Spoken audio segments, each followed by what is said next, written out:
ಸತ್ಯಣ್ಣ ಒಂಚೂರು ಸೈಡು ಸತ್ಯಣ್ಣ ಒಂಚೂರು ಸೈಡು ಚೂರು ಸೈಡ್ ಬಲ್ಲಿ ಹಿಂಗೆ ಒಳಗೆ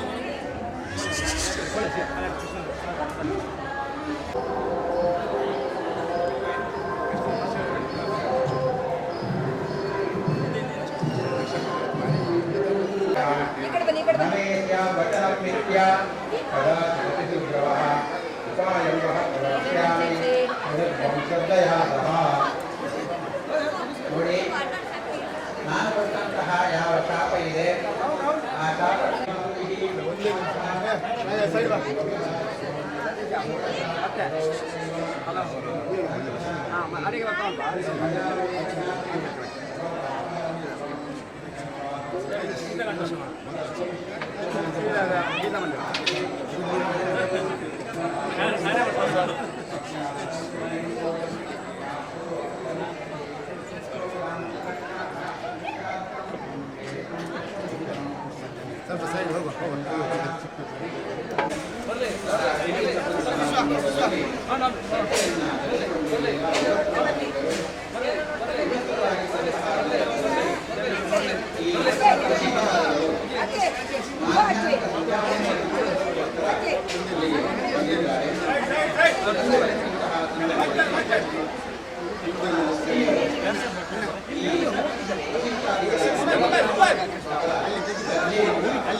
ಒಂಚೂರು ಸೈಡ್ ಇವರೇ ಮೊಬೈಲ್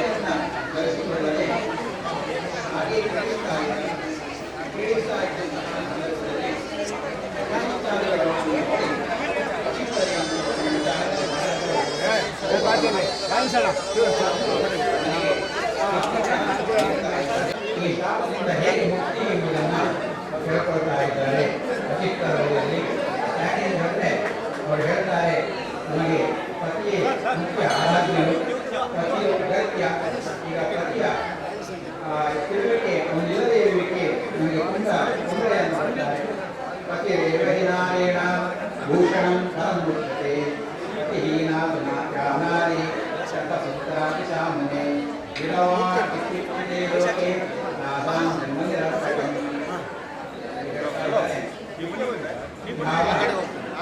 ಪತ್ನಿ ಇದ್ದಾರೆ ಅವರಿಗೆ ಪತಿ ಅಂತ ಹೇಗಿದ್ದೀರಿ?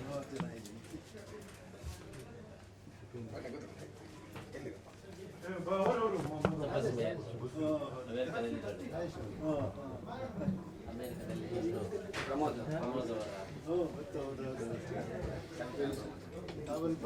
ಅಲ್ಲೇ ಇರ್ತೀರಲ್ಲ, ನಮ್ಮ ಮಾತಾಡ್ತಾರೆ ಮಠ ಇದೆ.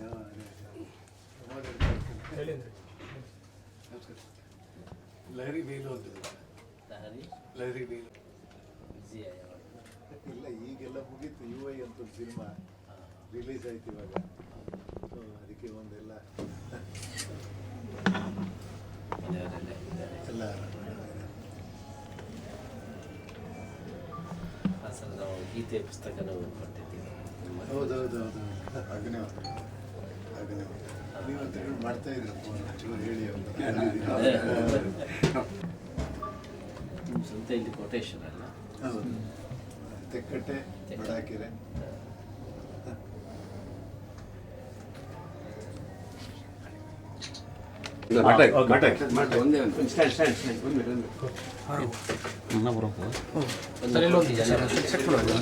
ನನಗೆ ಮತ್ತೆ ತಲೆಯಲ್ಲಿ ತುಂಬಿಕೊಂಡ್ರೆ ಒಂದು 2-3 ಇದು ಕೂಡ ಎಲ್ಲ ಉದುರೋಗಿ ಖಾಲಿ ಆಗೋಯ್ತು.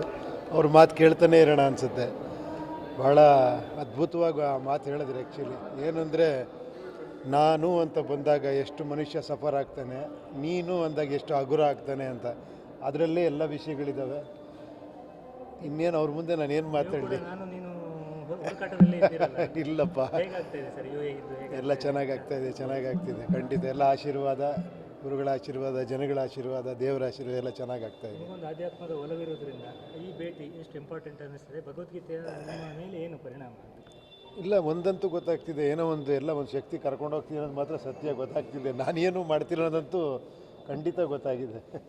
ಸರ್, ಈಗ UI ಸಿನಿಮಾ ಬಂದ ಮೇಲೆ ಆ ರಿವ್ಯೂ ಮಾಡುವ ಸ್ಟೈಲೇ ಚೇಂಜ್ ಆಯಿತಾ ಕರ್ನಾಟಕದಲ್ಲಿ? ಹೇಗೆ ಅದೇನೋ ಗೊತ್ತಿಲ್ಲ, ನೀವು ಹೇಳಬೇಕು. ಸಿನಿಮಾ ಥರವೇ ರಿವ್ಯೂ ಮಾಡ್ತಾ ಇದ್ದಾರೆ, ರಿವ್ಯೂ ಮಾಡೋದು. Thank you. ಎಲ್ಲ ಅವ್ರವ್ರ ಕೆಪಾಸಿಟಿ ಅಷ್ಟೇ. ಶಿವರಾಜ್ ಕುಮಾರ್ ಅವರ ಆರೋಗ್ಯ ಹೇಗೆ? ಎಲ್ಲ ಚೆನ್ನಾಗಾಗಿದೆ. ಅವರ ಶಸ್ತ್ರಚಿಕಿತ್ಸೆ ಯಶಸ್ವಿಯಾಗಿದೆ. ಸದ್ಯದಲ್ಲೇ ಬರ್ತಾರೆ ಬ್ಯಾಂಗ್ಳೂರಿಗೆ. ಬಂದಾಗ ಮೀಟ್ ಮಾಡ್ತೀನಿ ಅವ್ರನ್ನ. ಆರೈಕೆ ಅಯ್ಯೋ ಖಂಡಿತ ಅವ್ರು ಇನ್ನೂ ನೂರಾರು ಚಿತ್ರಗಳು ಮಾಡಬೇಕು. ಅವ್ರ ಜೊತೆ ನಾನು ಮಾಡಬೇಕು. ನೋಡೋಣ. ರಜನಿಕಾಂತ್ ಅವರ ಜೊತೆ ನಿಮ್ಮ ಸಿನಿಮಾ ಹೇಗೆ ಸರ್? ಅದು ನಡೀತಾ ಇದೆ. ಇನ್ನೊಂದು ಶೆಡ್ಯೂಲ್ ಇದೆ, ಮಾಡ್ತಾ ಇದ್ದೀವಿ ಒಂದು ಸಿನಿಮಾನ. ಯಾವಾಗ ಸರ್ ಅದು? ಮೋಸ್ಟ್ಲಿ ಫೆಬ್ರವರಿ, ಮಾರ್ಚ್, ಏಪ್ರಿಲ್ ಆಗ್ಬೋದು. ಇವು ಮುಂದುವರಿತದೆ ಆ ಹುಡುಕಾಟ ನೋಡೋಣ ಇದೆಲ್ಲ. ಓಕೆ. ಸಮಾರೋಪ ನಡೀತಾ ಇದೆ. ಅದಕ್ಕೆ ಸರಿಯಾಗಿ ಚಿತ್ರರಂಗದಲ್ಲಿ ಅತ್ಯಂತ ಮೌಲ್ಯಭರಿತವಾದಂತಹ ನಡೆಯನ್ನು ಹೊಂದಿದಂಥ ನಮ್ಮ ಉಪೇಂದ್ರ ಅವರು ಇಲ್ಲಿಗೆ ಆಗಮಿಸಿದ್ದಾರೆ. ನಮ್ಮ ಗೀತಾ ಮಂದಿರಕ್ಕೂ ಕೂಡ ಆಗಮಿಸಿದ್ದು ನಮಗೆ ಬಹಳ ಸಂತೋಷವಾಗಿದೆ. ನಾವು ಉಪೇಂದ್ರ ಅವರನ್ನು ತುಂಬ ಮೆಚ್ಚಿಕೊಳ್ಳೋದು ಯಾಕೆಂದರೆ ಅವರು ಯಾವುದೇ ಒಂದು ಗ್ಲಾಮರ್ನ ಹಿಂದೆ ಹೋಗದೆ ಜನಗಳಿಗೆ ಒಂದು ಸರಿಯಾದ ದಾರಿ ತೋರಿಸಬೇಕು, ಮೌಲ್ಯಗಳನ್ನು ಅವರು ಎತ್ತಿ ಹಿಡಿಬೇಕು ಎಂಬಂತಹ ಒಂದು ಪ್ರಯತ್ನವನ್ನು ಮಾಡ್ತಾ ಇದ್ದಾರೆ. ಆ ದೃಷ್ಟಿಯಲ್ಲಿ ಅವರಿಗೆ ಭಗವದ್ಗೀತೆ ಎಂಬುದು ಬಹಳ ಒಂದು ಉಚಿತವಾದಂತಹ ಮಾರ್ಗದರ್ಶಕವಾದಂತಹ ಗ್ರಂಥವಾಗಿದೆ.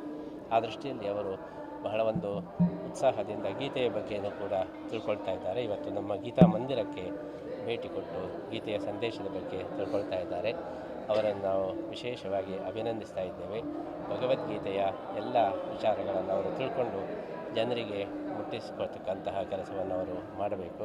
ಕೃಷ್ಣ ಗೀತೆಯಲ್ಲಿ ಒಂದು ಮಾತನ್ನು ಬಹಳ ಸುಂದರವಾಗಿ ಹೇಳ್ತಾನೆ, ಯದ್ಯದಾಚರತಿ ಶ್ರೇಷ್ಠ ತತ್ತದೇವ ಇತರೋ ಜನಃ ಸಯತ್ ಪ್ರಮಾಣಂ ಕುರುತೆ ಲೋಕಸ್ತದನು ವರ್ತದೆ ಅಂತ ಹೇಳಿ. ಯಾರು ಜನರಿಗೆ ತುಂಬ ಆಕರ್ಷಕವಾದಂಥ ಸ್ಥಾನದಲ್ಲೇ ಇರ್ತಾರೆ, ಅವ್ರು ಏನು ಮಾಡ್ತಾರೆ ಅದನ್ನು ಉಳಿದವರು ಕೂಡ ಮಾಡ್ತಾರೆ. ಹಾಗಾಗಿ ಉಪೇಂದ್ರ ಎಂಬವರು ಅವರು ಒಳ್ಳೆಯ ಒಂದು ಜನಗಳಿಗೆ ಆಧಾರದ ಸ್ಥಾನದಲ್ಲಿದ್ದಾರೆ. ಅವರು ಭಗವದ್ಗೀತೆಯ ಆದರ್ಶಗಳನ್ನು ಪಾಲನೆ ಮಾಡಿದರೆ, ಅದನ್ನು ಬೋಧಿಸಿದರೆ ಎಲ್ಲ ಜನಗಳು ಕೂಡ ಅದನ್ನು ಪರಿಪಾಲಿಸುವುದರಲ್ಲಿ ಸಂಶಯ ಇಲ್ಲ. ಈ ದೃಷ್ಟಿಯಲ್ಲಿ ಅವರು ಗೀತೆಯ ಬಗ್ಗೆ ತುಂಬ ಆಸಕ್ತಿಯನ್ನು ಹೊಂದಿದ್ದು ಇವತ್ತು ನಮ್ಮ ಗೀತಾ ಮಂದಿರಕ್ಕೆ ಆಗಮಿಸಿದ್ದು ನಮಗೆ ತುಂಬ ಸಂತೋಷವನ್ನು ನೀಡಿದ್ದು. ಅವರ ಮುಖಾಂತರ ಗೀತೆಯ ಸಂದೇಶ ಎಲ್ಲ ಕಡೆ ವಿಶ್ವದಲ್ಲಿ ಹರಡಲಿ. ಅವರಿಗೂ ಕೂಡ ಗೀತಾಚಾರ್ಯನ ಮತ್ತು ಅನುಗ್ರಹ ಆಗಲಿ. ಅವರ ಮುಖಾಂತರ ಇನ್ನಷ್ಟು ದೊಡ್ಡ ದೊಡ್ಡ ಕಾರ್ಯಗಳು ಆಗಲಿ ಅಂತೇಳಿ ನಾವು ಹಾರೈಸ್ತಾ ಅವರ ಜೊತೆಗೆ ಲಹರಿ ಅವರು